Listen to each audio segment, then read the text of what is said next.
Hello, everyone. Natalie here. And today we're talking about why do we lose it when we can't handle our child crying, our child having a tantrum, or whatever it is that our child is doing or not doing. Why do we lose it? And what can we do to fix it? So I'm going to introduce myself first. My name is Natalie Lefebvre. If you are new to my community, welcome. My intention here is to share information and to help parents on their journey who wants to parent with more calm, who wants to understand why certain things that their children do or don't do trigger them and upset them, and why also they tend to react with strong emotions, which is what we're going to address today. Why, when our child cries, for instance, do we sometimes have a tendency to react in a way that we regret it afterwards? And I'm on this journey because I'm a parent myself. I have 3 boys. And on my journey, I've experienced a lot of triggers, especially when I started homeschooling my children. And that put me on a path to learn more about triggers, to learn more about emotions, to learn more what's going on in the mind, in the body, and also what is contributing to us not being able to respond, and we continue to react even when we have the best intention to parent with calm. So that put me on a journey to learn more. I studied with some teachers like Dr. Gabor Mate, with Maurice Pia, and really understanding how is the mind and the body, how does that contribute to what we're experiencing in the moment with our children. So without waiting, I'm going to dive right into today's content because I know your time is precious. So if you have any questions, you can put them in a thread. You can send me your questions afterwards, and I will reply to them. So this is for parents who constantly find themselves reacting despite your best intention. And you wake up the next day, you say, today I'm not going to lose it. And you find yourself in that same situation, no matter how strong your willpower is. And it's not for parents who once in a while lose it. We all experience that. It's normal when we're tired, when we are really stressed, to once in a while not being able to manage our children, their cries, their tantrums, their behaviors. That's normal. But what's not normal is when it's happening regularly and you find yourself asking why can't I do this? And is there something wrong with me? So first, I'm going to start by telling you that you're not alone if you find yourself asking this question, why can't I handle this anymore? What does that mean about me as a parent? And so on and so forth. You're not alone. Second, you're not crazy. And also that you're not a bad parent. And actually, I know that you're not a bad parent because you're questioning what's happening and you're wanting to do better. Third, there is a good reason why sometimes as parents, we are not able to respond to our baby cries, our children when they need us, when they're having a tantrums. We know it now that their behaviors, their tantrums, their cries, all of that at the end of the day is masking a deeper need that they have, that they're needing help with, and they are needing our help as parents to help them with that. And 4, yes, you can do something about it. So I'm going to throw this sentence out there and it will make sense in a little bit. Our child wants something that often we did not receive. And when they engage in the behavior that communicates this need, usually that will upset us at times. For instance, if they're crying a lot, when they're needing something that can really get on our nerves and we don't understand why. Why can't other parents do it and I can't? So when I'm going to go through the physiology of what is happening in the mind so you can really understand and know that, at the end of the day, there's a deeper reason to it. It's not that you're choosing to, there's something driving underneath.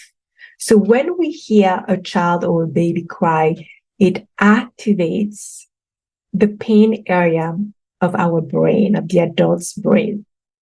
We know when we hear a cry that there's something wrong, so that we become aware of our children's needs in the moment. That's how they communicate their needs to us.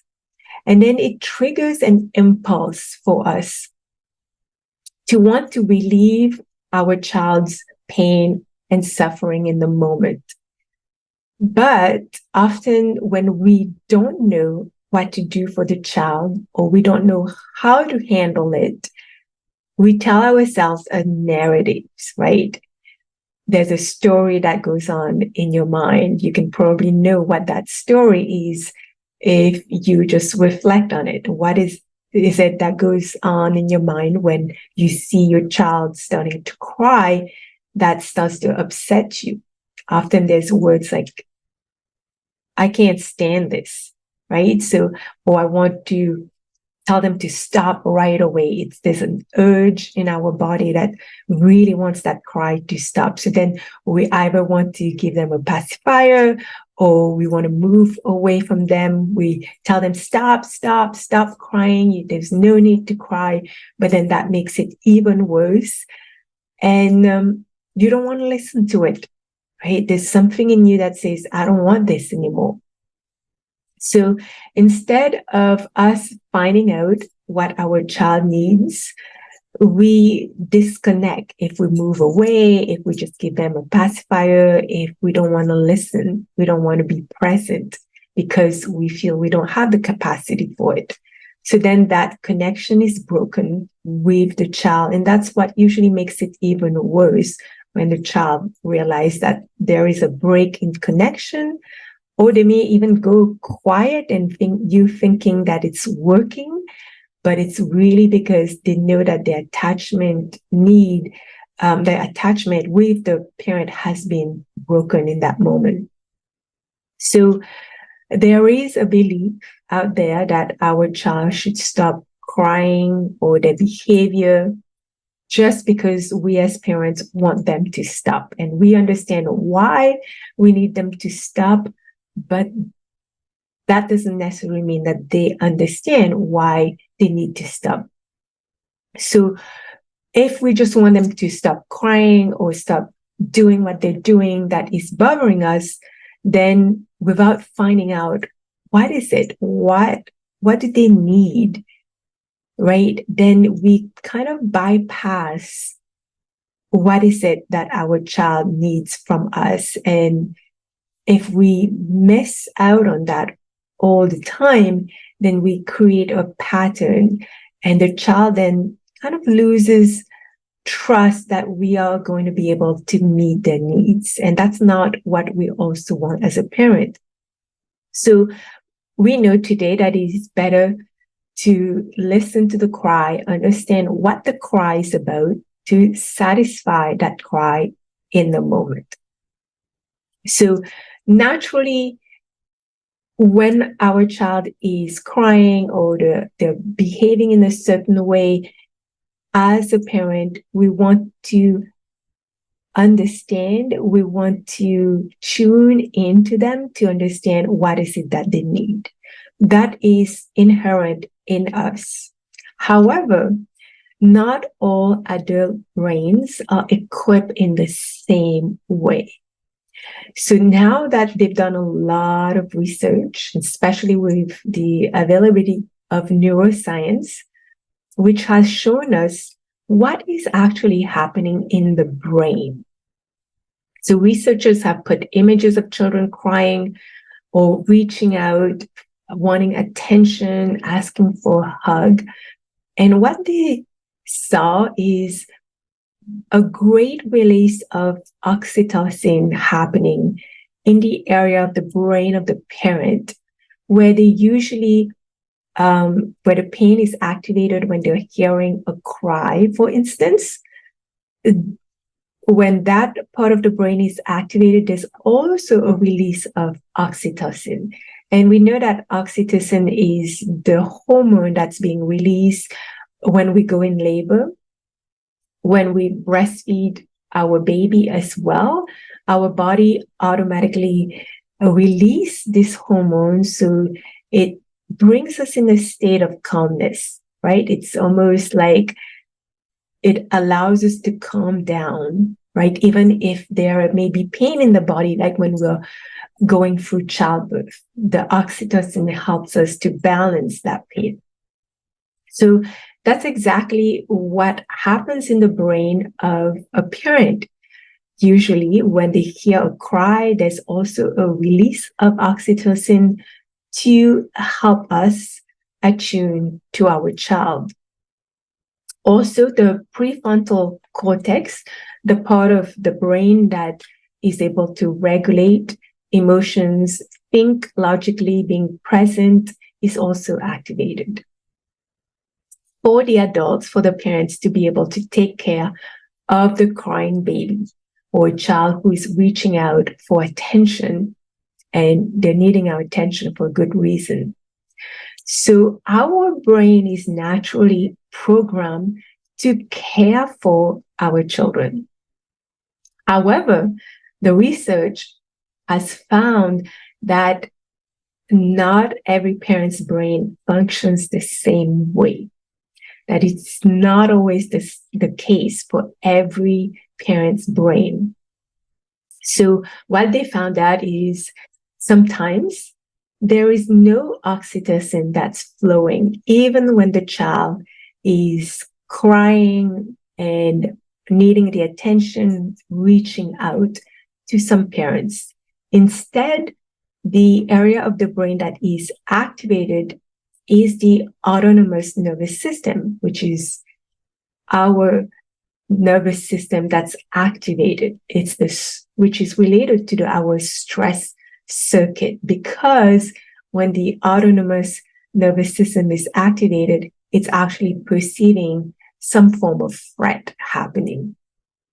So a lot of times what is happening for some parents is that when they hear a baby crying or even a baby asking for attention, asking for a hug, their parenting circuit, which is when usually they will want to attune to the child, understand what's going on, and wanting to take care of them, is not activated. But what's activated instead is the stress circuit. It's actually sending the signal, this is stressful.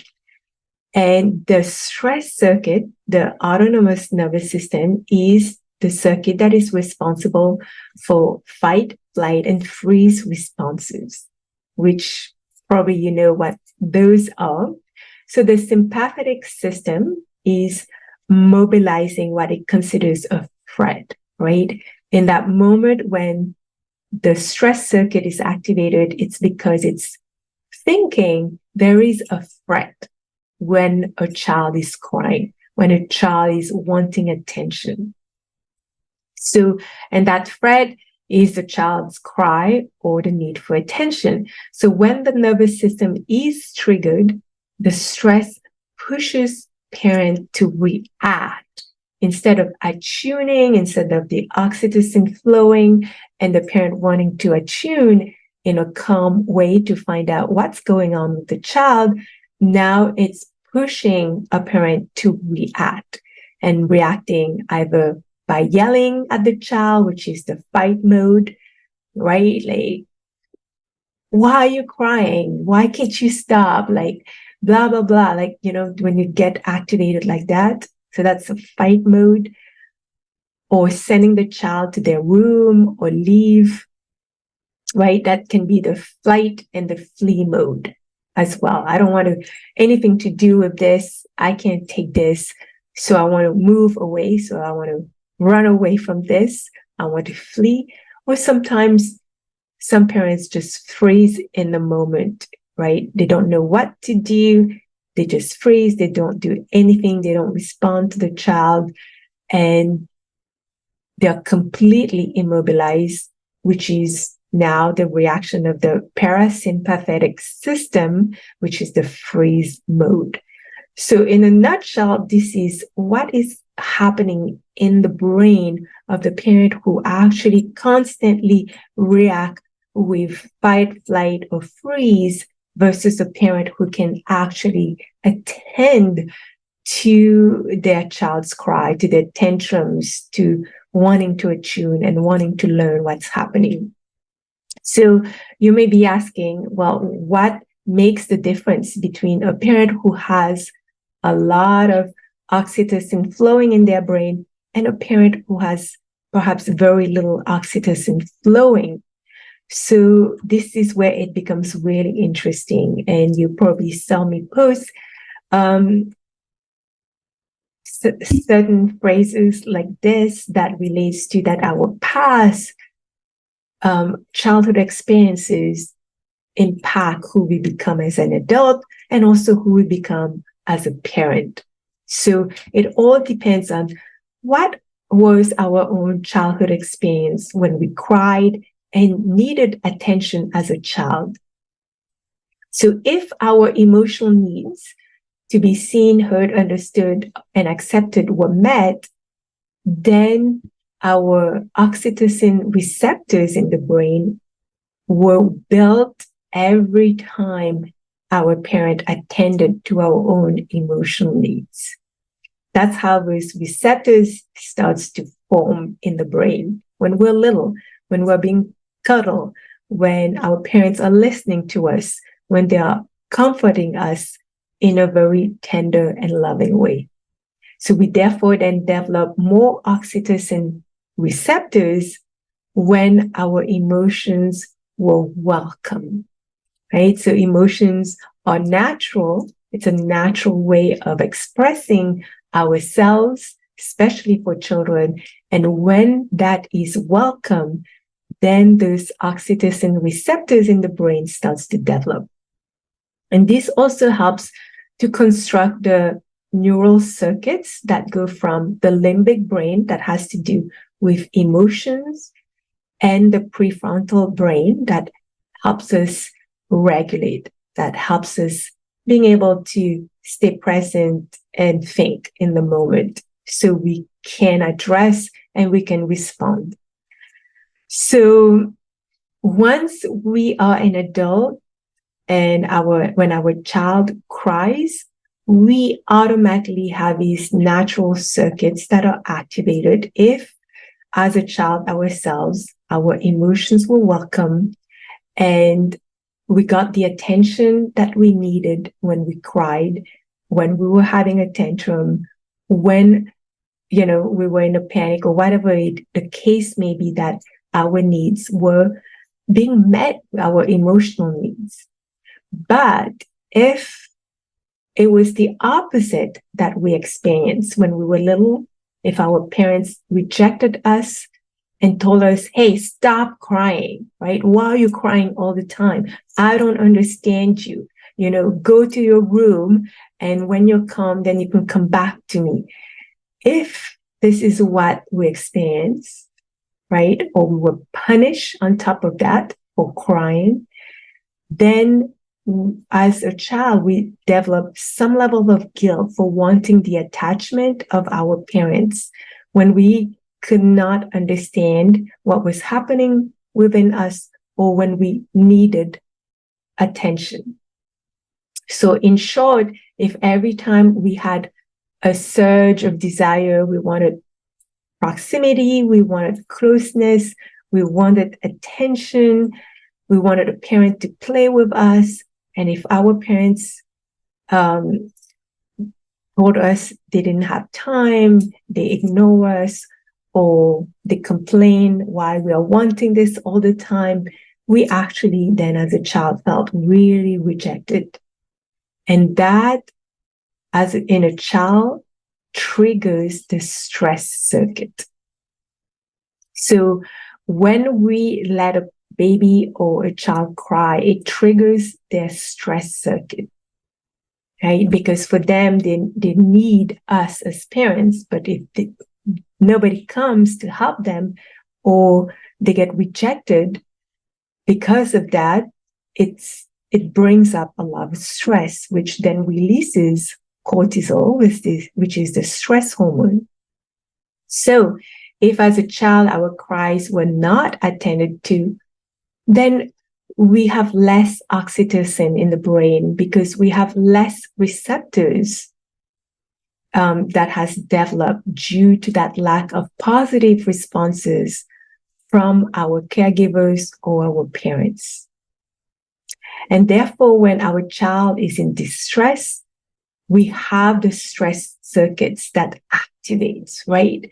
So because we don't have a lot of oxytocin receptors, when we hear our own child crying, boom, it activates our own stress circuit. And because our parents did not allow us to build these neural networks that goes from, again, the emotional part of the brain to the prefrontal part of the brain to allow us to regulate, and maybe our parents didn't even help us with learning how to regulate emotions as well. Therefore, we have very little ability to regulate our emotions even today as an adult. So know that it's not your fault, right? It's just part of what you've experienced in your childhood and how that is affecting you today. Because I know when I understood that for myself, it made me feel so much better. It made me feel like, okay, I'm not a bad parent, right? And I understand why, despite wanting to respond to my child, I'm not able to do that, is because, boom, my stress circuit gets activated as soon as I sense that my child is needing something, or they are in distress themselves, they're crying, they're having a tantrums, because my own needs were not met when I experienced that as a child.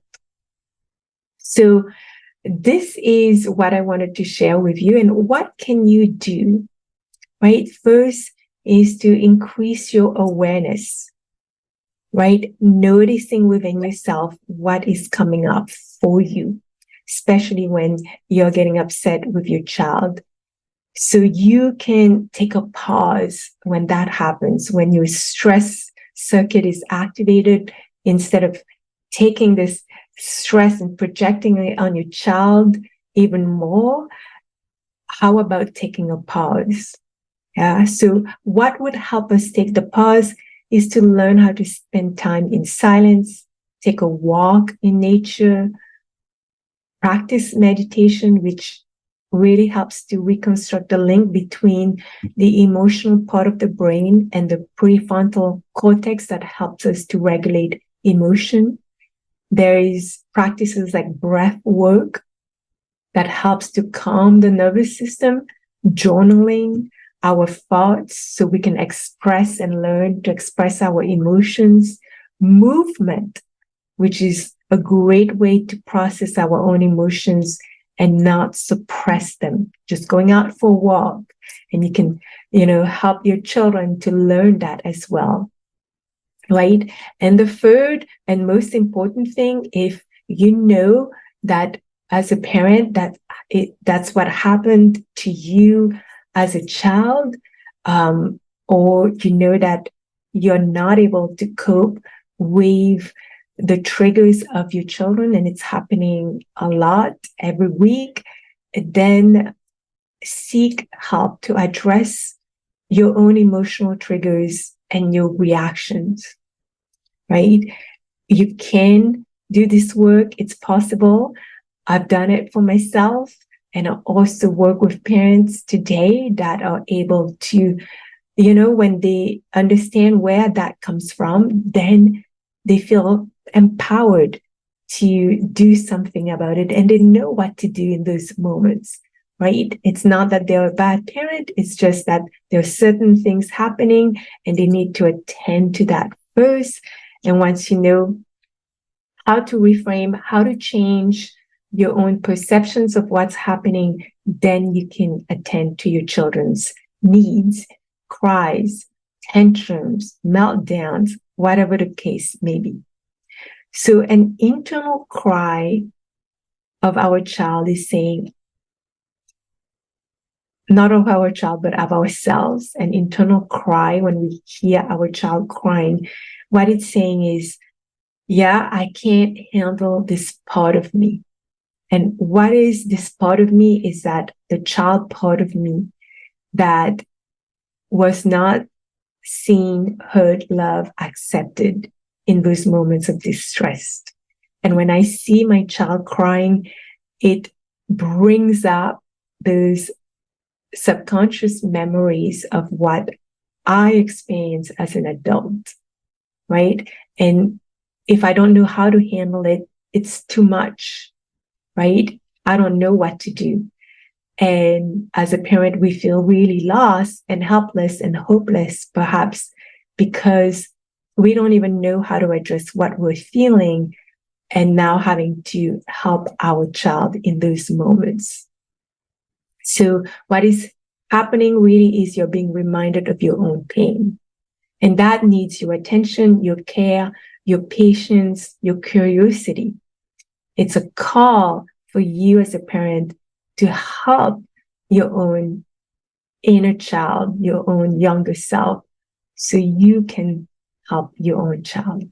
So thank you for listening to me. If you have any questions, feel free to reach out. And if you are ready to do this work to heal the parts of you that's been wounded, that, you know, your emotional needs were not met in the past, knowing that you can do something about that, you don't have to continue living your life feeling this way with these wounds, then also reach out and I'll be happy to chat with you and share with you how you can resolve that. So thank you for listening, everyone, and have a great day, evening, or morning. Sending you much love and talk to you soon. Take care. Bye-bye.